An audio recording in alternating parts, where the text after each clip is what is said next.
I'd like to commence this video with a request. For those interested in receiving more premium betting tips and predictions, especially if my guidance has contributed to your success in winning bets and generating revenue, I kindly seek your support in revitalizing this channel. Your assistance plays a crucial role in bolstering my presence on YouTube. You're welcome to explore my Patreon support tier or check out my various plans. Multiple plans are available for each and every one of you seeking our premium picks. You can find the link in the bio and comment section below. Thank you for considering and supporting me. Blue Jays vs. White Sox. My team pick is Blue Jays to win. Despite both teams being last in their respective divisions, the Toronto Blue Jays are significantly better than the Chicago White Sox this season. Alek Manoah has been a bit sporadic on the mound and needs to figure out how to do better. However, Chris Flexen has been consistently struggling and not overpowering the opposing batters. Throughout May, there is a significant difference in how these offenses have been doing, as Toronto is 12th in Major League Baseball with a .709 team OPS, while Chicago is dead last in baseball, with a .615 team OPS in that span. With runners in scoring position, they are not hitting well, but there is a difference nonetheless. The Blue Jays are 24th in the sport with a .657 team OPS with runners in scoring position, while the White Sox are down at last in Major League Baseball with a .580 team OPS with runners in scoring position thus far. Go with the Toronto Blue Jays to pick up a win in this game against one of the worst teams in the entire sport. My total pick is over 8.5 runs. Both teams are not pitching too well, and that will lead to a lot of runners on base and crossing the plate. These starting pitchers have been struggling throughout the season when looking at their splits, as Alek Manoah is 0-1 with a 10.38 ERA and a .297 batting average against in 8.2 innings. 2 starts on the road, while Chris Flexen is 1-2 with a 6.49 ERA and a .290 opposing batting average in 26.1 innings, 6 starts, inside guaranteed rate field.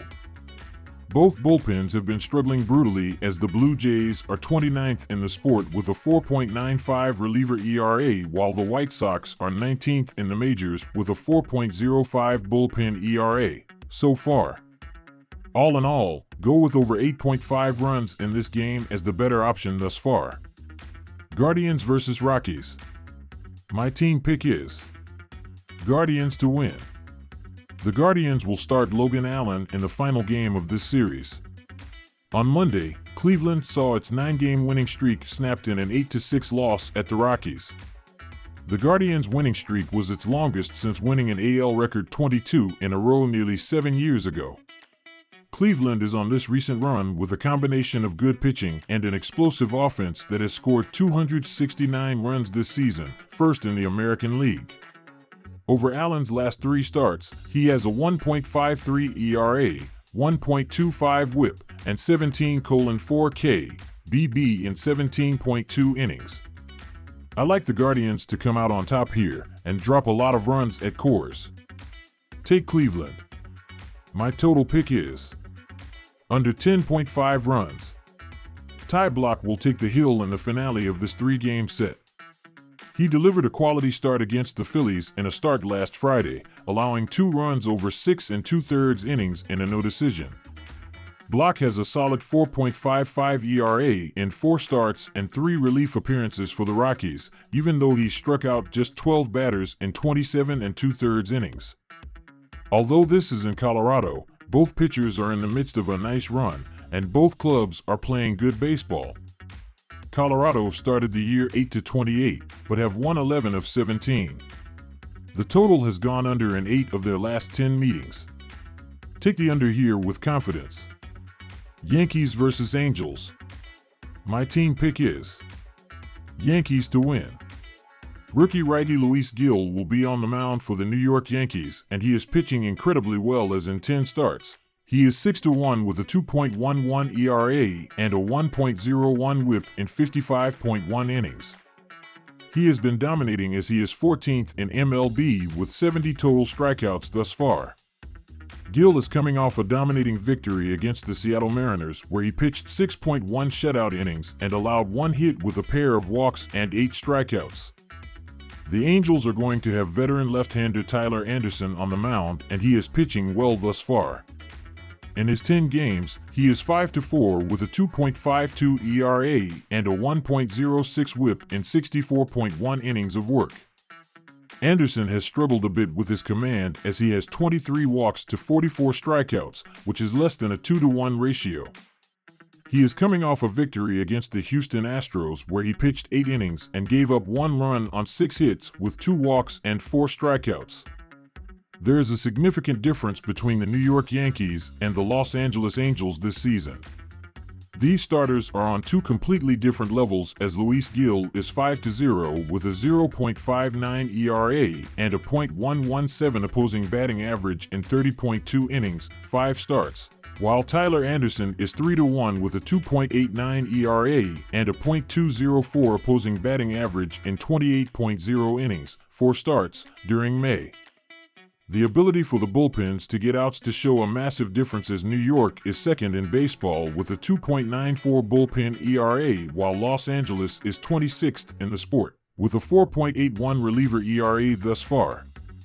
Go with the Yankees to pick up a win on the road. My total pick is over 8.5 runs. With power of the New York Yankees, they should be able to score a handful of runs. The Los Angeles Angels should be able to score a couple of runs, and that is really all we need here. Over the course of the last 30 days, these offenses have been scoring runs at a solid level. The Yankees are averaging 4.54 runs in their last 26 games, while the Angels are scoring 4.44 runs in their previous 25 games played. All in all, go with over 8.5 runs in this game.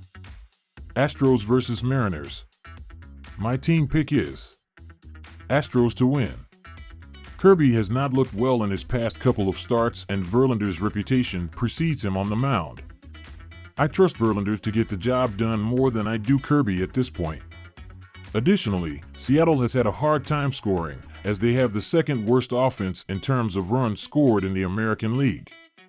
Houston has the better lineup, and with Jose Abreu trying to return to his excellent form, things are looking up for the Astros. I expect them to score just enough while Verlander keeps the bats of the Mariners in check to earn the win. The bullpen for Houston also was impressive, giving up nothing in the final few innings. I expect more of the same in this contest. My total pick is over 7 runs. Kirby has not been as effective in the last 2 starts he has made, and while Verlander is still a solid pitcher, 2 of his last 4 outings have been mediocre to terrible. While I expect him to limit Seattle's offense, it's not out of the question to suggest that the Mariners will score 3+ runs in this contest. Houston should be able to score 4 to 5 with their offense going against a slumping pitcher. Additionally, both teams have a bullpen ranked outside the top half of teams in terms of ERA. While we saw neither team give an inch in the bullpen in their previous matchup, I don't expect that trend to continue,